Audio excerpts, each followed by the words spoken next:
election clerk punished by the left for protecting the system. This isn't a courtroom anymore, it's corruption. Trucker leader is fighting extradition for standing up to tyranny. All rise. The left wants her in jail for a diary. Trump targeted again. If they can do this to him, they can do it to you.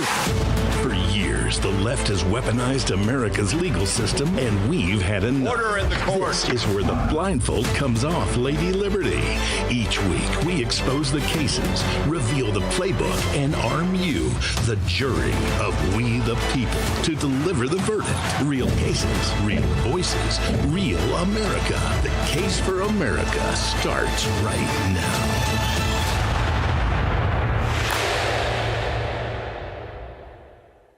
Welcome to The Case for America. I'm Treniss Evans. Today we're cutting through the lies, the hysteria, and the manufactured outrage. Isn't it a little odd that nobody was worried about masked federal agents raiding the homes of U.S. citizens for protesting the stolen 2020 elections? I know this terrain quite well. I was raided by the FBI in connection with January 6th. I wrote the book, Call It Insurrection Comrade, January 6th, None Dare Call It Justice. It's available on Amazon and Barnes & Noble.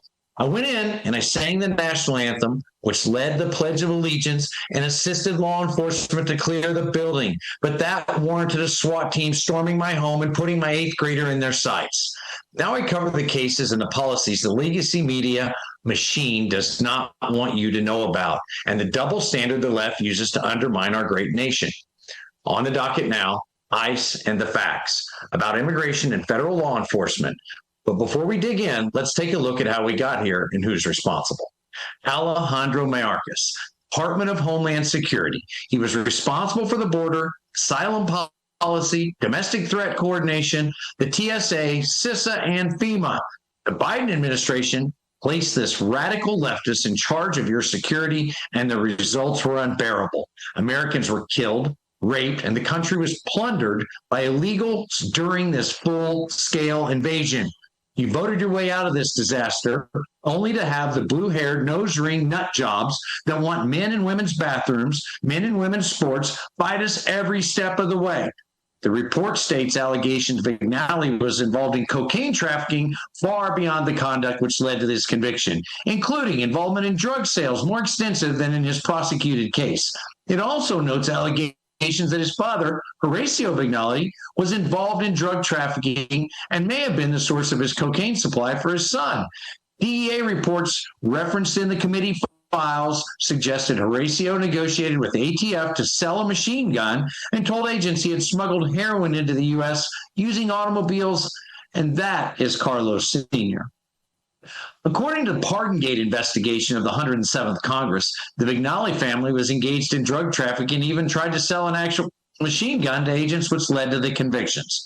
This is the guy Alejandro Mayorkas sought to pardon while working as an assistant United States attorney. Joining us, former Department of Homeland Security official Charles Marino. Charles, welcome, and how are you? Doing great, thanks. Thank you so much for taking the time to come on. We have so much happening in the country. You've been at the top of this law enforcement apparatus or near it. What do you say about this? What are your thoughts on what's happening in the country right now today as we kind of spearhead into this?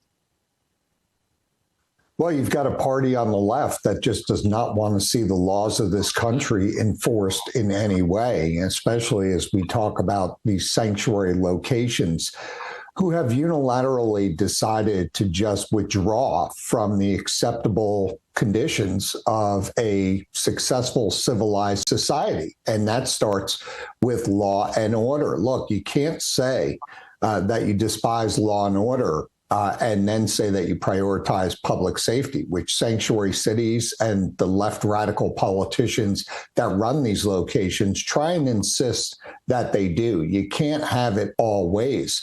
And I think based on who these sanctuary jurisdictions protect, which are those that shouldn't be in the country in the first place, and then go on to commit additional heinous crimes against the American public, says everything that the American public needs to know.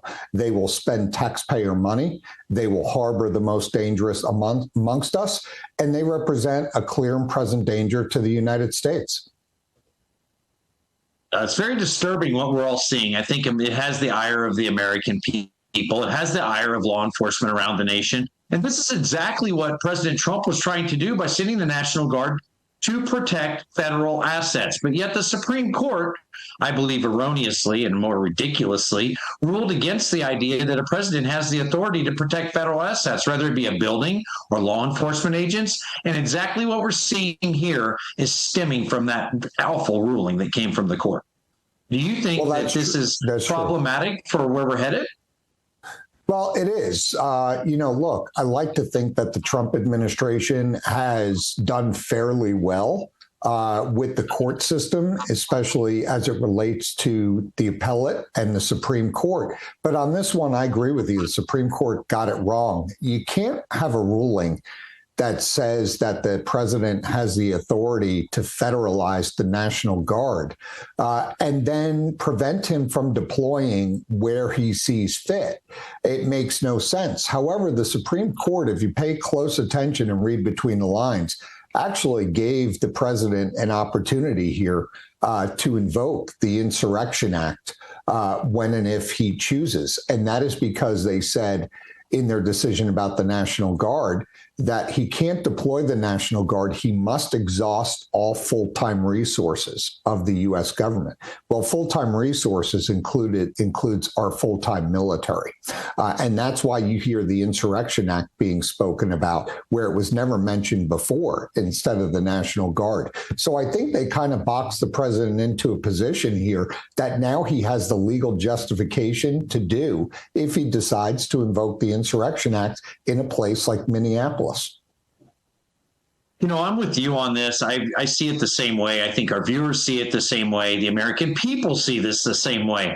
We have to have law and order, but we're not getting law and order. And we had people, like Obama was the deporter in chief, but we can get into that later.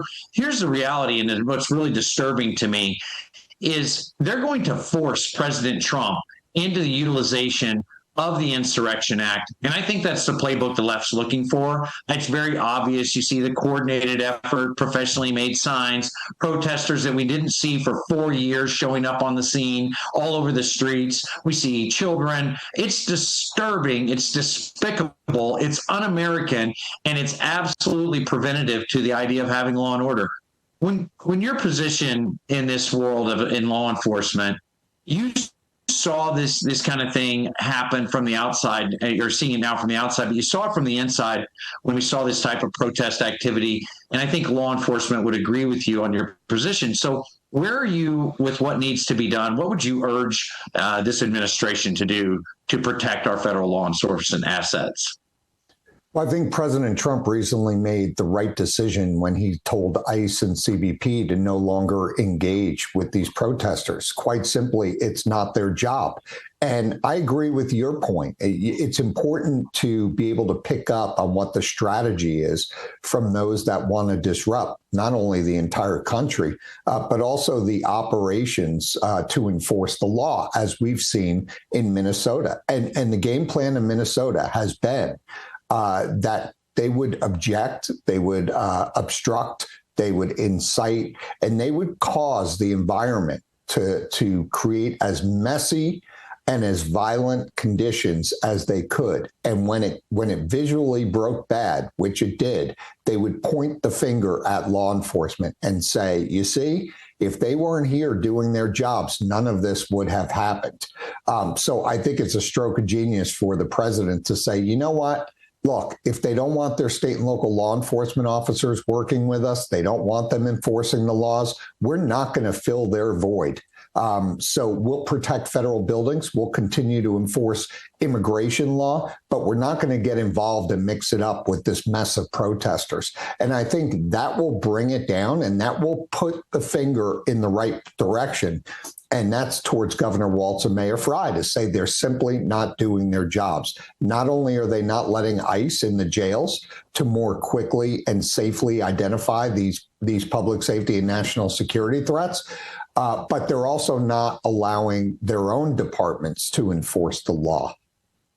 You're right about that. So listen, when we come back, we're going to tee this up for ICE in the crosshairs. What's happening here where law enforcement is colliding with politics and the story you're not being told. The Case for America continues on the other side of this break. We'll be right back. We'll be right back with more of The Case for America on Real America's Voice. Oh my God, I won. Guys, I just saw someone win an iPad for under $10. I got this amazing Japanese knife set for just 75 cents. I got this KitchenAid stand mixer for only $56. There's millions of fast auctions and always something to win on DealDash.com. And today, new users get a $50 bonus credit. Go to DealDash.com right now and see how much you'll save. And shipping is always free. America's in a fight for her soul. Our freedoms are under attack. Our values are being torn down. And the same corrupt elites who built this mess think they can silence us. The patriots who still believe in this country. Not a chance. Here at Real America's Voice, we're standing shoulder to shoulder with AMAC, the Association of Mature American Citizens, a movement that says we will not be silenced. There is no force on earth that can stop us from saving our country. And the voice of millions of patriots who refuse to kneel to tyranny. This is the movement of fighters, men and women who still believe in God, family, and the American dream. The conservative alternative to AARP. Real rights, they come from God. If you're ready to stand up and join the fight, go to amac.us/RAV right now. That's amac.us/RAV, because this isn't just about politics. It's about saving America. Faith, freedom, America first. AMAC and Real America's Voice, united for the Republic.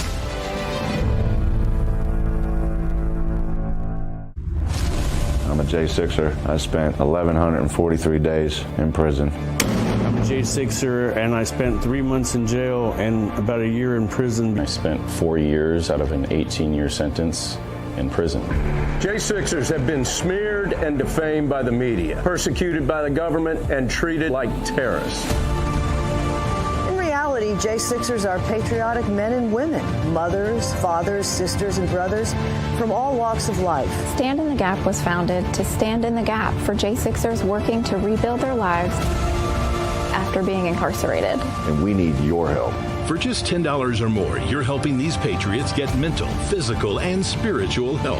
Please scan the QR code or go to j6support.com to donate $10 or more to support these American patriots. Go now to j6support.com and donate today.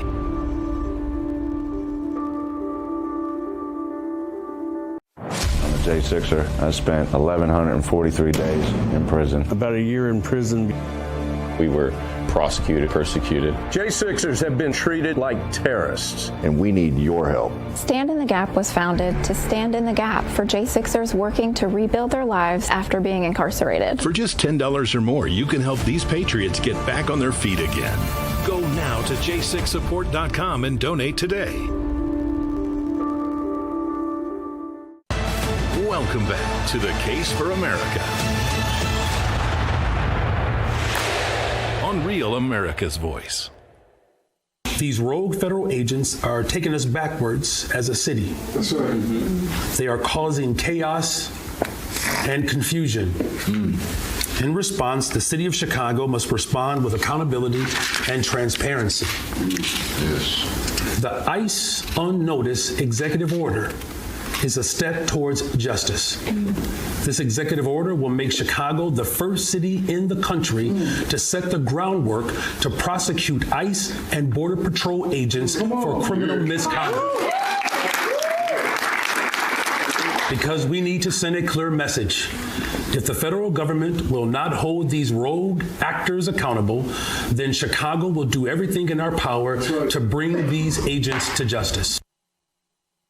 There we go. Radical leftist mayor Brandon Johnson of Chicago putting ICE and Border Patrol agents on notice that they will be prosecuted if they break Chicago's version of the law.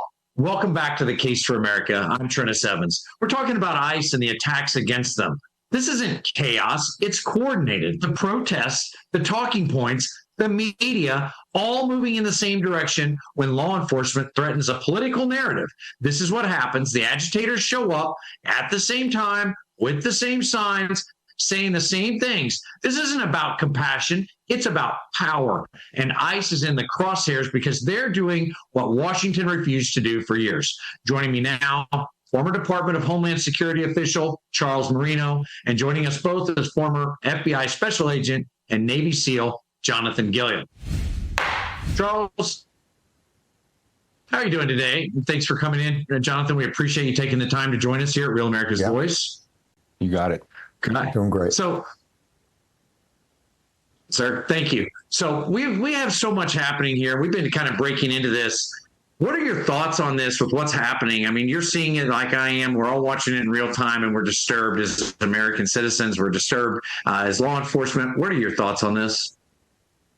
You coming to me for this? Yes, sir. Take us in. Yeah, so I think this is an insurrection. I think it's an insurgency that has been building, and I don't think this is anything new. I think the verbiage that they're using, they've been using for 40, 50 or more years, really goes back to the 60s with the Weather Underground and the 70s, and those individuals who are, by and large, still around, and I would say most likely have a part in this.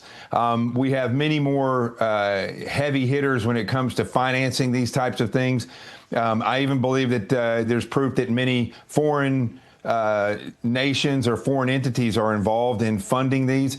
But really, when you look at the totality of the circumstances of all these different riots and propaganda events, really is what they are, you can clearly see that there's a uniformity to it, that the planning, that the uniforms, that the communication, the movements, the logistics, all these things have been there for some time. And I think the signal chat that's been released now is proof enough for the federal government, the DOJ and the FBI, to be involved in this to a point where they are starting to look at this way behind the gun. I may say that it's a criminal enterprise.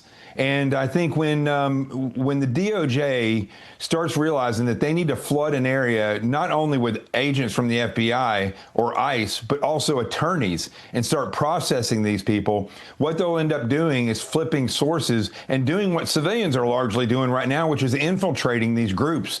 And this needs to happen. I look at this as a national security threat, probably the biggest national security threat we have, because when you look at the mayor of Chicago there and his verbiage, you look at Tim Walz, you look at the mayor in Minneapolis and around the country, Washington State, all these different, Portland, Oregon, what you're seeing are different levels of the same insurgency. And different individuals that may not be doing the same crimes as this individual, but they're all doing their crimes in furtherance of their criminal enterprise, which makes this a conspiracy, so they could all be brought in. And I don't think that there's anything else that you have to discover. I think it's already there. They just have to start collecting the evidence, charging these people, and start picking them off one after another.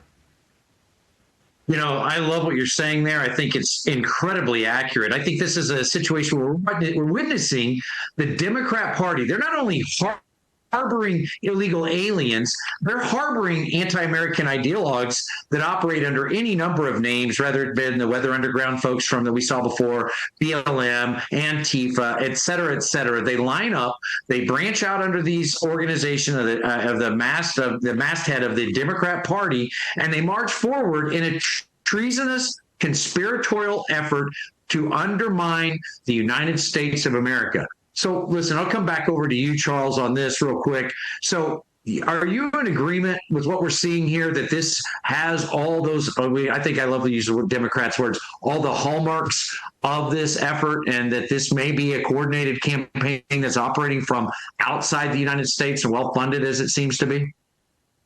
Yeah, I agree totally with Jonathan on this. It's obviously well orchestrated, well funded. Absolutely, there's foreign money coming from our foreign adversaries like Russia and China, and likely some other locations that we wouldn't necessarily put at the top of the list.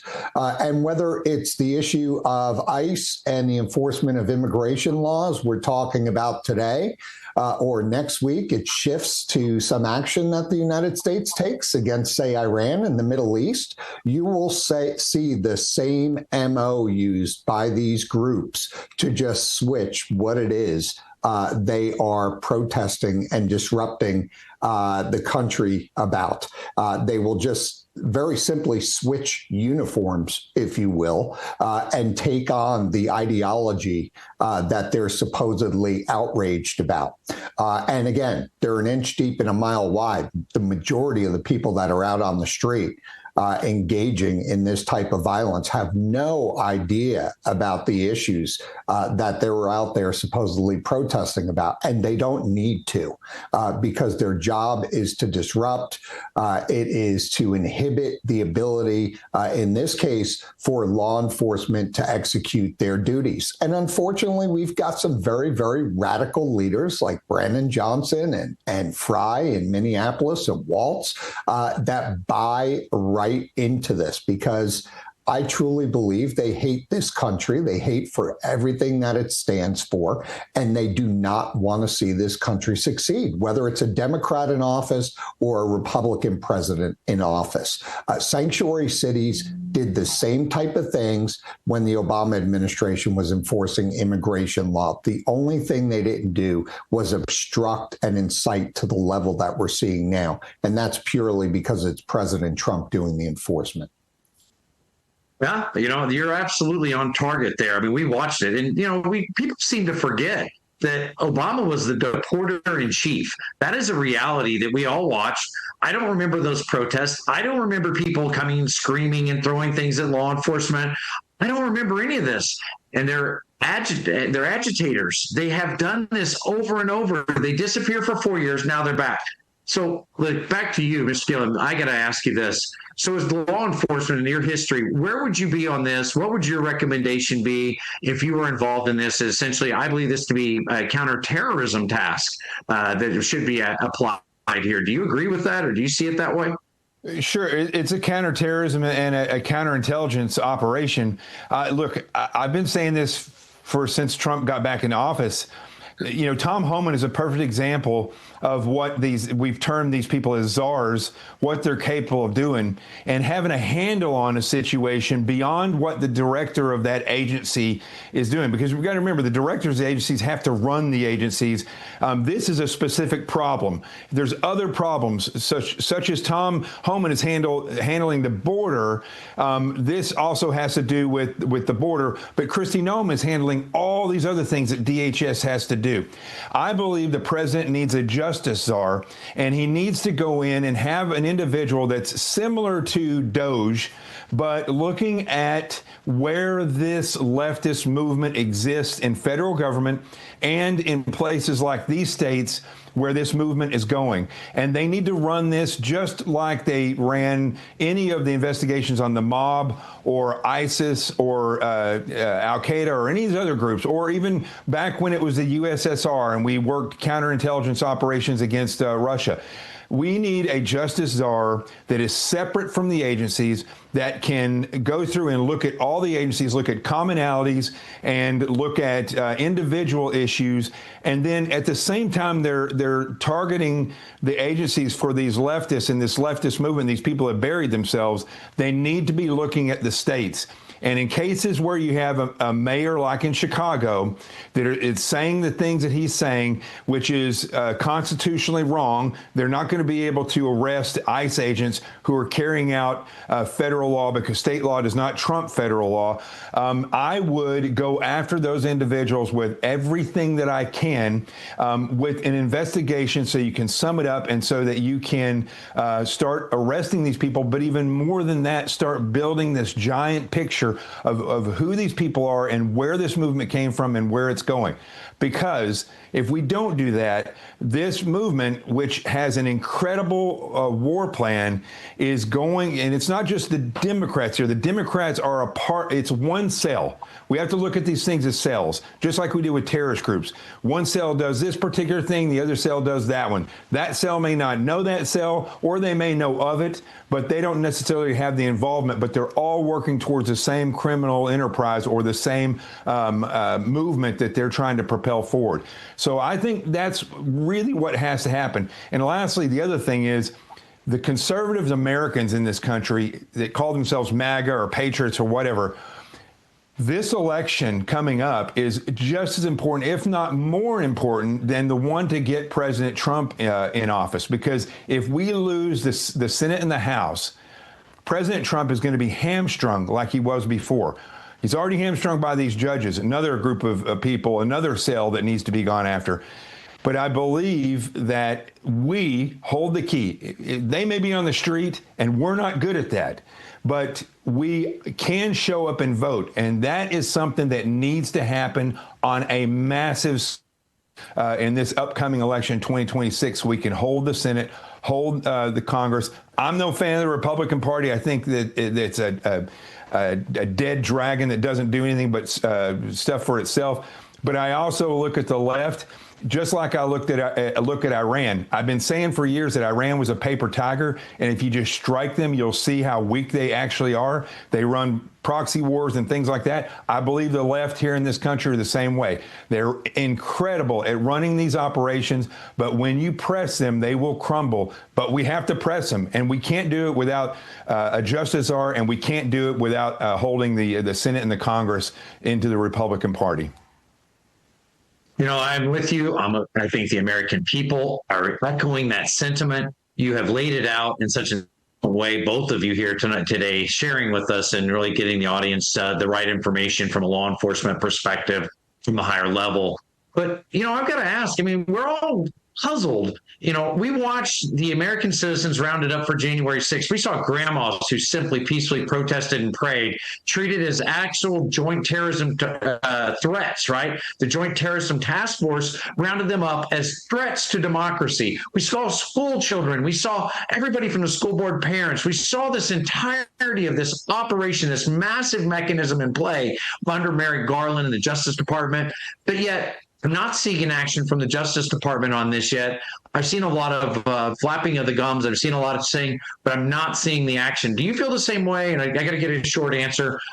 Take it away, somebody, whoever wants to get it. Well, I'll answer first real quick. Yes, it's extremely frustrating. Strongly worded letters are not going to get the job done. And there's got to be an equal hand of justice here. And we should see aggressive action from DOJ, from the Bureau in this sense with these groups. I already explained why these groups, represent a long strategic threat to the country. Charles, Jonathan, stand by. We're going to get you right back here ahead. Who's driving this, how it spreads, and why law enforcement is the target of the left. We'll be right back with more of The Case for America on Real America's Voice. There are a few things more aggravating than seeing your tax dollars wasted by the government. All too often, when big government tries to save the day, the funds sent around the world to help people in need are diverted by corrupt leaders to line their own pockets, enrich their cronies, or further an agenda that has nothing to do with helping their countrymen. You can do a better job at promoting freedom than any government can. Scan the QR code now or visit atlasnetwork.org/RAV today to join the worldwide freedom movement. With your gift of just $19 a month, we'll send you an Atlas Network exclusive hat. Plus, we'll send the print edition of our Freedom's Champion magazine to your door. We identify, train up, and celebrate local leaders as they work to make freedom a reality across the world. Our partners often risk everything, their reputations, their livelihoods, even their lives to fight for freedom in places where authoritarianism reigns. Visit atlasnetwork.org/RAV or scan the QR code to join our mission to help pro-freedom organizations around the world. Donate $19 a month to receive your exclusive Atlas Network hat.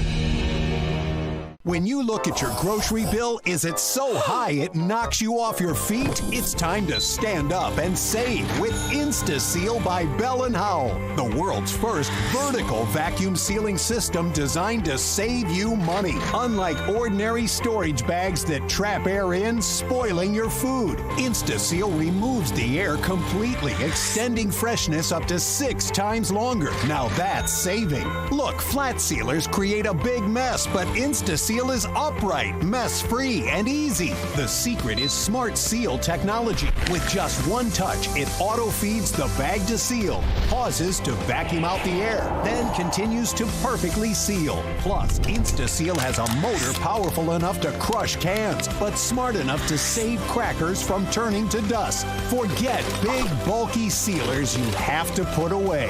InstaSeal's compact design stays to help you seal and save every day. Got a great deal on chicken, meat, or fish? InstaSeal protects it from freezer burn. Now buy groceries in bulk. Make meals ahead of time. InstaSeal and save. It even works with all universal storage system bags. Buy on sale meats. InstaSeal and save. When you add it all up, InstaSeal will help you seal and save hundreds on your family's grocery bill. Call or go online now and get the complete InstaSeal system that keeps food fresh 6 times longer with enough storage bags to fill your entire fridge for the special TV discount price of just $99.99. It comes with a 90-day money-back guarantee. Plus, we'll ship your entire order free. You get it all, an incredible value for one low price. Order now.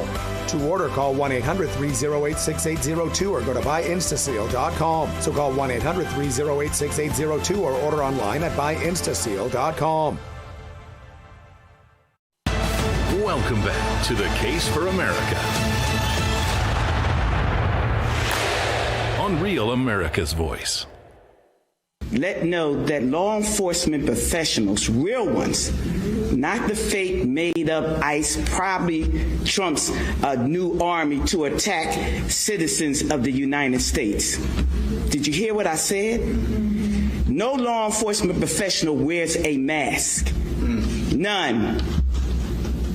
None.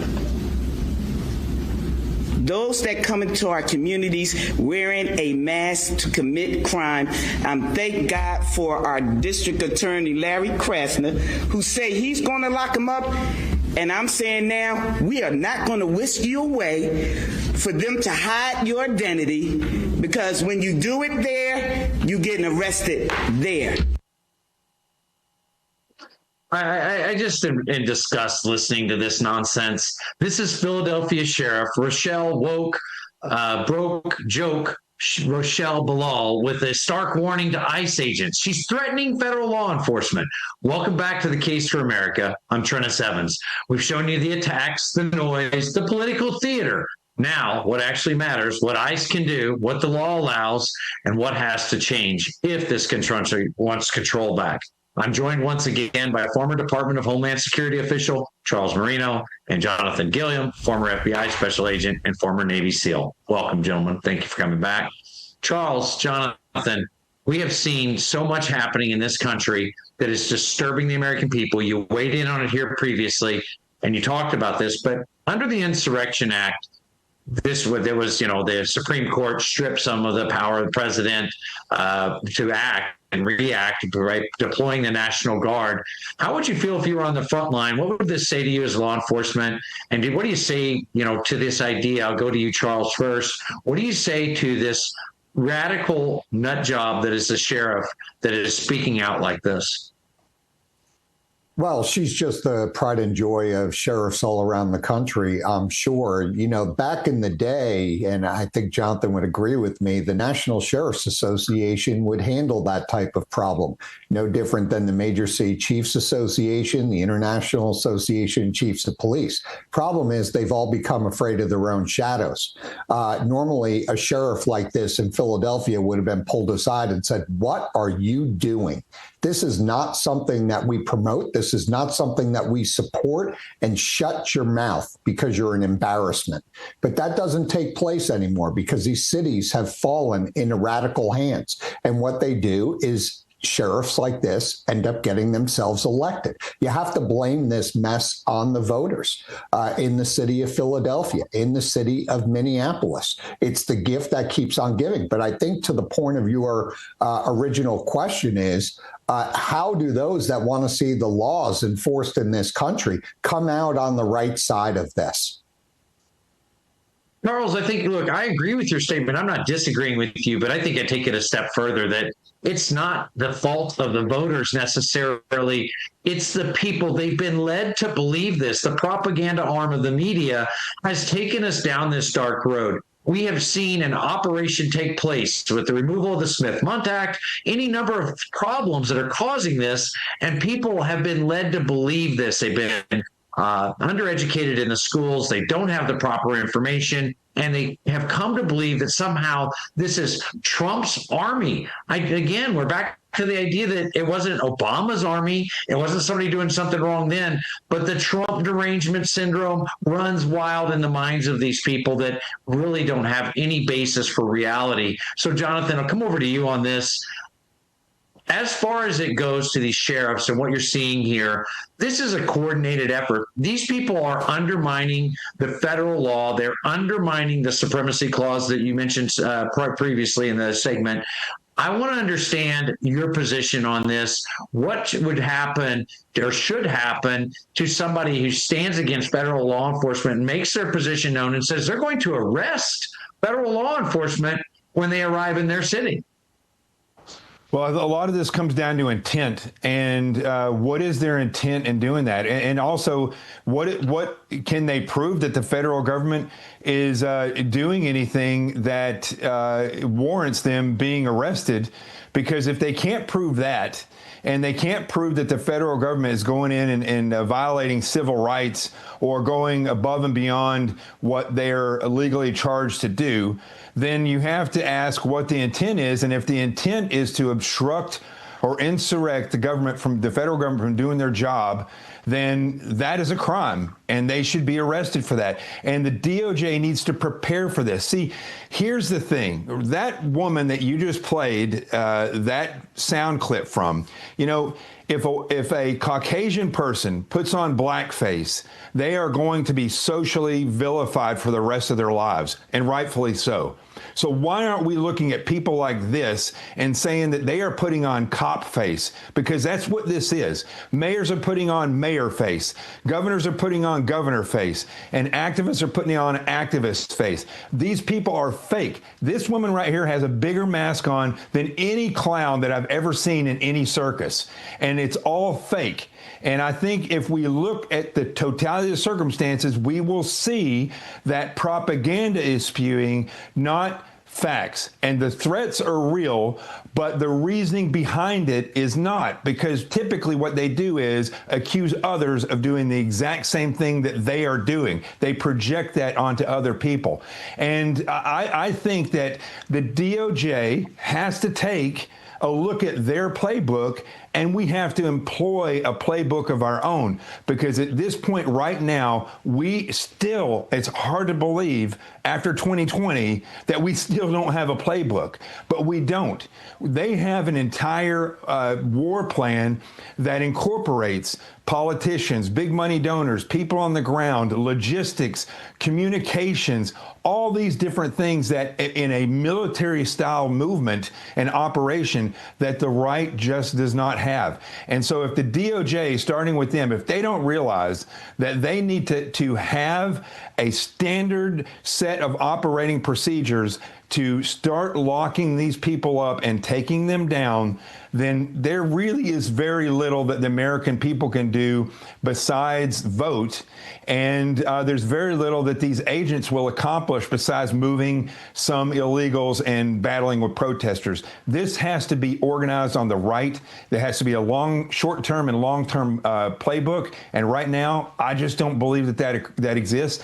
And the last thing is, the reason that doesn't exist is not because of Trump. It's because the federal government does not work that way.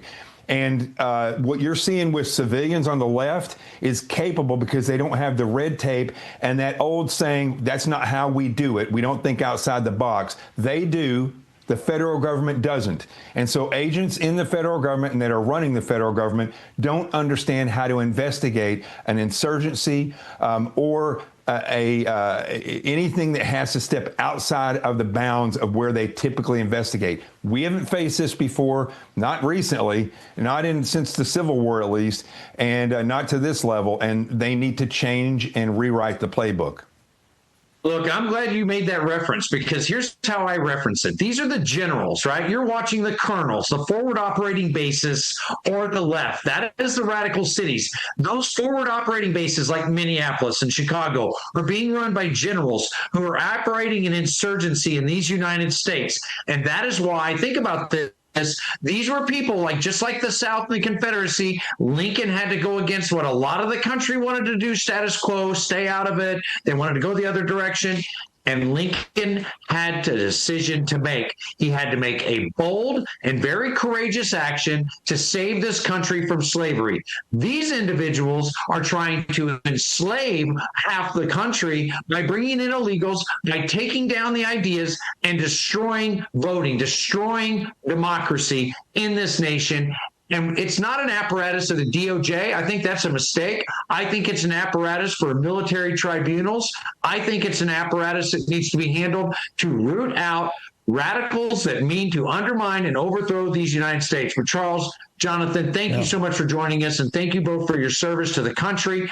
I am totally honored that you were here today, and I look forward to that. A case we put on the map last week, Joby Weeks, back in the crosshairs. And this time, we're demanding answers. The Case for America will be right back.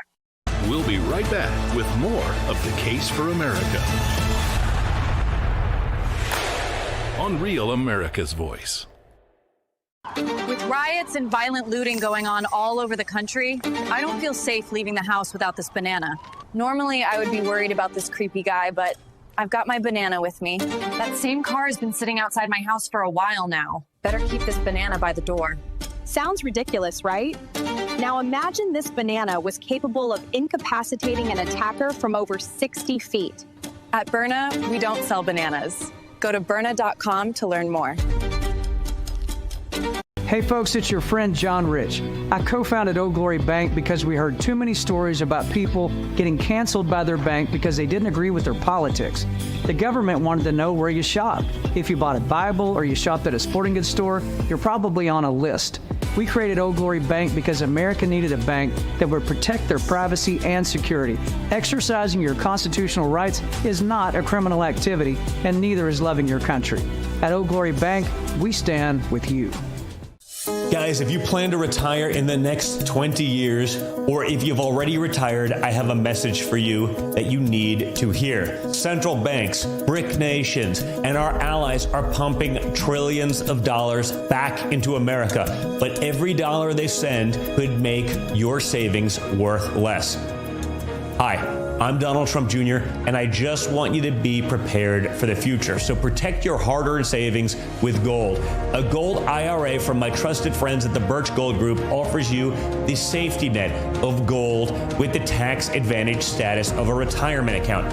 To see how it's done, click the link below to get a free info kit on gold IRAs. This kit reveals why gold IRAs are exploding in popularity, so do it now. What do you have to lose? It's free and there's no obligation. Click the link below to get your free info kit from the Birch Gold Group. I'm a J6er. I spent 1,143 days in prison. I'm a J6er, and I spent 3 months in jail and about a year in prison. I spent 4 years out of an 18-year sentence in prison. J6ers have been smeared and defamed by the media, persecuted by the government, and treated like terrorists. In reality, J6ers are patriotic men and women, mothers, fathers, sisters, and brothers from all walks of life. Stand in the Gap was founded to stand in the gap for J6ers working to rebuild their lives after being incarcerated. And we need your help. For just $10 or more, you're helping these patriots get mental, physical, and spiritual help. Please scan the QR code or go to j6support.com to donate $10 or more to support these American patriots. Go now to j6support.com and donate today.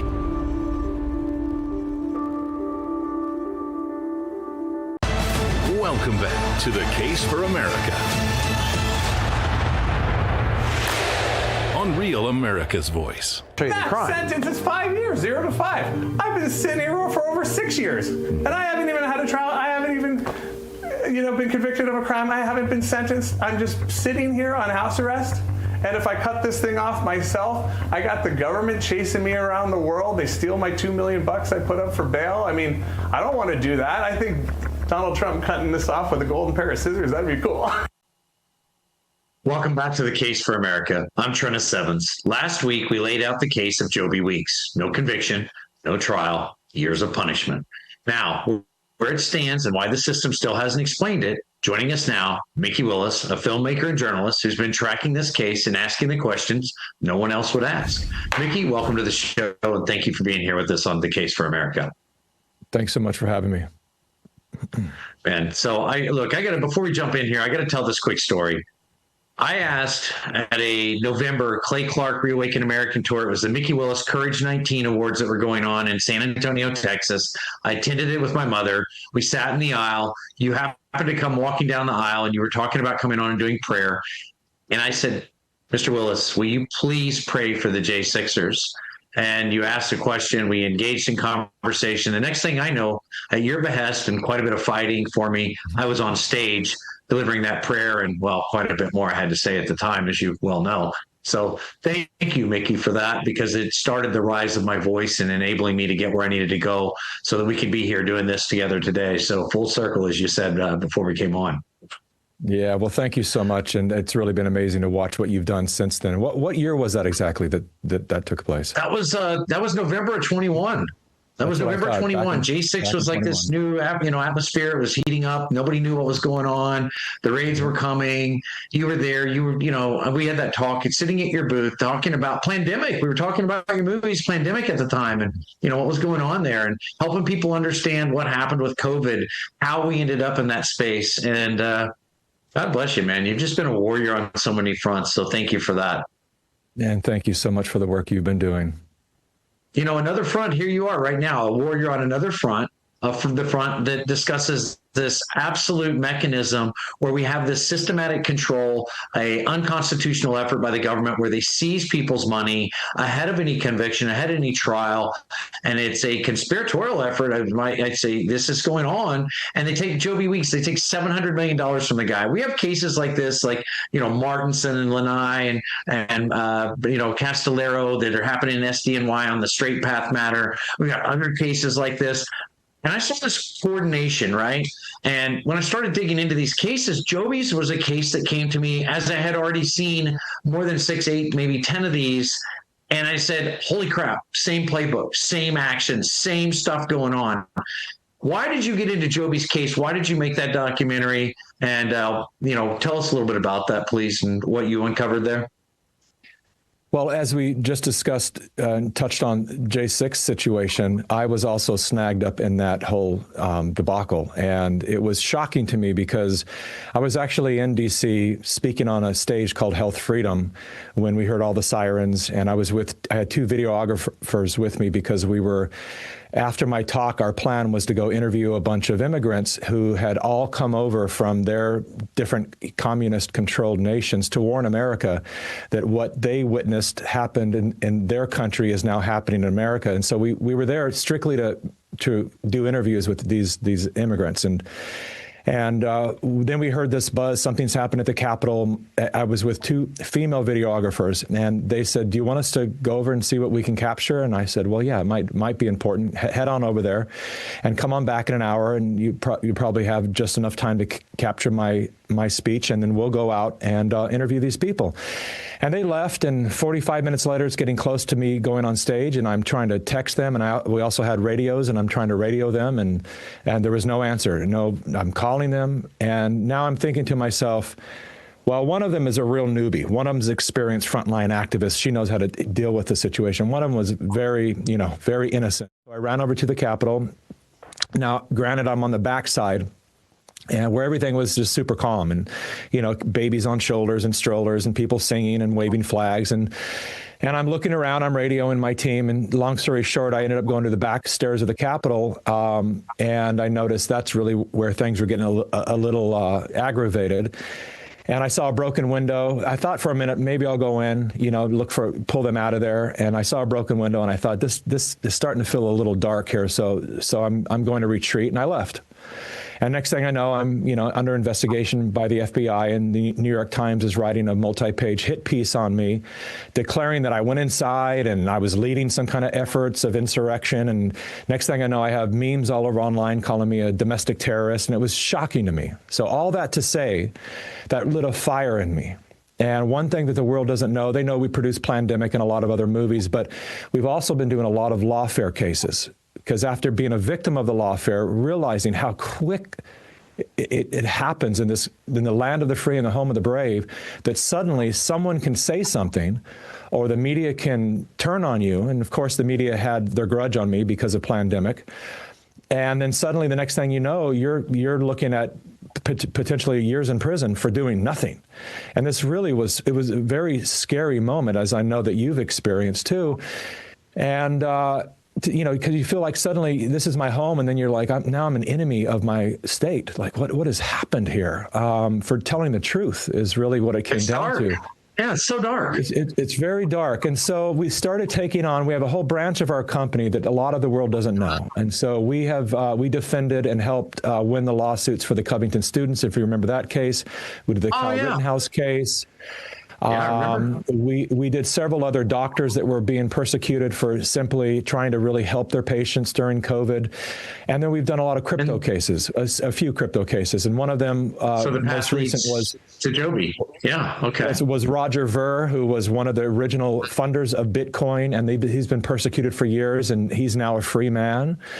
And so once this kind of hit the public, people started sending us all these, suggestions of what about this person and this person? They're still on house arrest. And so that's how Joby came to our attention. And it was actually Joby's uncle that texted me and said, would you consider helping my nephew? He's a great guy, and I think you guys will really hit it off. And he was absolutely right. As soon as I went, of course, you have to... Well, Vicky, our paths continue to collide, right? And it's because, for various reasons, and, in some respect the same, but, somewhat different in others. But we are defending people. You're defending them through making documentaries and showing the world what's happened to them, as you did with Joby Weeks. You're defending the, average man, all the way, doctors, lawyers, and people that were persecuted under COVID, et cetera.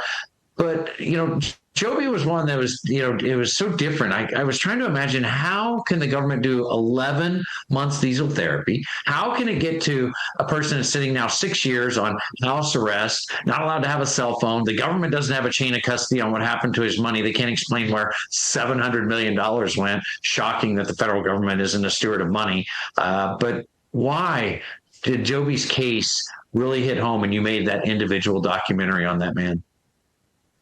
Joby's case, why he's being persecuted is very simple. He was creating wealth for other people. And as he says in our documentary, which hopefully there'll be a link to it here, or some way that the people can see it. It's on my X account. As he says in there, that if it's just you getting rich and making money off of a new system like cryptocurrency, they'll probably leave you alone. But the moment that you start to extend that to free the slaves, that's when you become the biggest threat to those who want to keep everyone dependent and desperate in the world. And so that's what he started to do. He saw an easy way that he could start to mine Bitcoin, and he did it at one of the largest levels ever. And a lot of people were putting, a lot of effort into this, and they were starting to see a major return. And this could have become a new system that would get people off the slavery of the American dollar, out of debt. That's one of the greatest, chains that we have locking us down right now is debt. That is the whole thing, is debt and desperation. Because the more we're desperate, particularly financially desperate, the more that we'll consider handouts from the government. And that leads us into kind of like a communist kind of a thing, a socialist. And then the next step is communist. Now the government's taking care of us, they're feeding us, and they're giving us our stipends to get by each month. And that's what we don't want. That is literally the end of it all. And so Joby was offering a new system that would free people of that dark agenda. And of course they came after him. And what I found really intriguing was the fact that this all got activated because Joby was being hacked by a hacker in the Philippines. And he gathered all the information. He went to the FBI and he said, help me catch this hacker. And the FBI said, where are you getting all this money? And he said, Bitcoin mining, and they said, what is that? That's his crime, is he was just really early and ahead of the curve. They didn't understand it, so they went, interesting.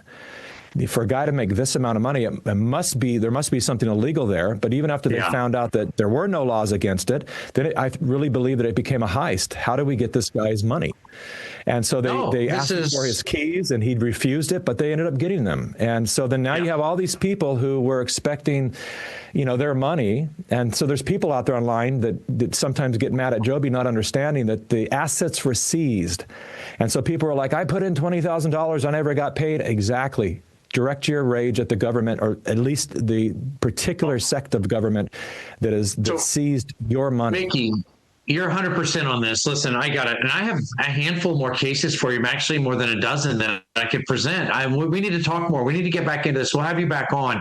But this is what Joby's case tells us about due process.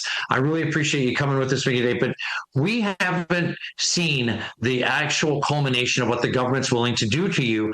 And yet we have the great Peter Tickton coming up next. He's going to help you unpack this.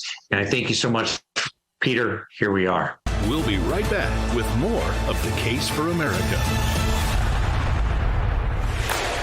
on Real America's Voice. America's in a fight for her soul. Our freedoms are under attack. Our values are being torn down. And the same corrupt elites who built this mess think they can silence us. The patriots who still believe in this country. Not a chance. Here at Real America's Voice, we're standing shoulder to shoulder with AMAC, the Association of Mature American Citizens, a movement that says we will not be silenced. There is no force on earth that can stop us from saving our country. The voice of millions of patriots who refuse to kneel to tyranny. This is the movement of fighters, men and women who still believe in God, family, and the American dream. The conservative alternative to AARP. Real rights, they come from God. If you're ready to stand up and join the fight, go to amac.us/RAV right now. That's amac.us/RAV, because this isn't just about politics. It's about saving America. Faith, freedom, America first. AMAC and Real America's Voice, united for the Republic.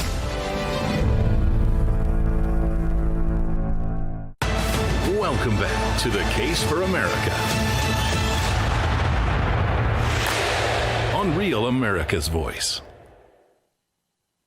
Welcome back to The Case for America. I'm Treniss Evans. We've walked through ICE under political attack by radicals and a man punished without a verdict. Different stories, same question. What does the law actually require, and what happens when it's ignored?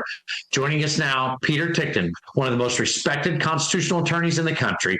Peter, take it away. Thank you, Treniss. And here's my take on this whole situation, especially talking about Joby. Joby Weeks is just one of many that I can name that need to be pardoned. And the reason that we talk about these pardons and the reason we talk about how much the need is because of the weaponization by the government under Biden was just so extreme. Nobody realizes this. Frankly, I didn't have any clue that it was as pervasive as it was throughout the United States, where they went after these different groups. They went after police officers if there was any suggestion of using too much power. They went after parents that went to Board of Education meetings. They went after doctors that dared to prescribe ivermectin, which actually worked. They went after so many different groups of people, but they also went after the upper middle class. One of the groups they went after was anyone dealing with cyber currencies. The first thing they did was go to the banks and basically tell the banks that, you got to look at who your customers are. You have people here that are dealing with cyber currencies, and, they really shouldn't be your customer because we're going to have to now look at your bank differently. And so the banks would debank all of these people. And if that didn't work, they then went after them criminally. What did Joby Weeks do? Really, what did he do? He mined Bitcoins. He did nothing different than what so many people are doing successfully today. In fact, the people who are doing what he did are ringing the bell on the NASDAQ exchange, basically. They're making hay when the sun is shining. Unfortunately, Joby is still a victim here. He's locked up and he's gone.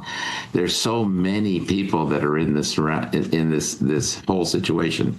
There's Raj Berry. There's Nash Patel, John Tampa, Matthew Brown, Michael Castellero, Michael Baker, Anthony Genovese, Philip Wasserman. I could go on and on and on with all of these people that are all needing to be pardoned, because this is all wrongdoing by Biden's department. So I have one ask for you, which is please go to president@whitehouse.gov and please ask the president these 4 words: please free Joby Weeks. Thank you very much. Senator Tickton, thank you. What we covered today wasn't about headlines. It wasn't about politics. It was plainly about power. ICE was attacked for enforcing the law and a man punished without a verdict. Different stories, same system. One that moves fast to take everything and slow to answer for it. There's no accountability. This is why